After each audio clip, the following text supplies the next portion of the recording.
सबसे खतरनाक शत्रु वह नहीं होता जो आपको जानता नहीं। सबसे खतरनाक शत्रु वह होता है जो कभी आपका मित्र था। आज की कथा मित्रता के टूटने की नहीं, अहंकार के जन्म लेने की है। बहुत समय पहले द्रोण और द्रुपद एक ही गुरुकुल में पढ़ते थे। एक राजा बनने वाला, दूसरा ज्ञान के सहारे जीवन चलाने वाला।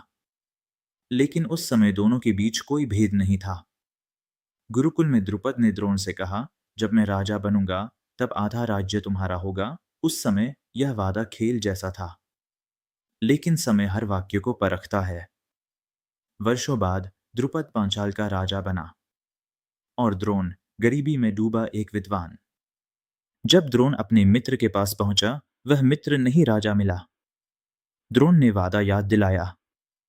द्रुपद हंसा और कहा, मित्रता समानों में होती है। राजा और भिखारी मित्र नहीं होते। वह क्षण द्रोण के भीतर कुछ टूट गया। द्रोण क्रोध में नहीं बोला, वह शांत होकर लौटा। और तभी उसने प्रतिज्ञा ली, मैं तुम्हारा राज्य छीनूंगा, तुम्हारे ही शिष्यों से।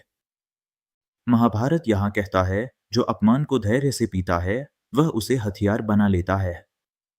जब पांडव कौरव शिक्षा पूर्ण कर चुके, द्रोण ने गुरु दक्षिणा मांगी। वह थी पांचाल पर आक्रमण और द्रुपद को बंदी बनाना। यह दक्षिणा धर्म नहीं, प्रतिशोध थी। कौरव पांडव पांचाल पहुंचे। अर्जुन द्रुपद को पराजित कर बांध लाया। वही मित्र आज कैदी था।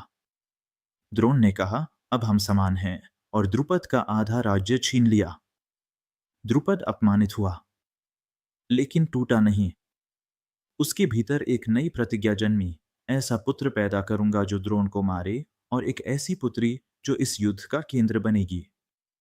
यही जन्म लेता है धृष्टद्युम्न और द्रौपदी का बीज। महाभारत किसी एक को दोषी नहीं ठहराता।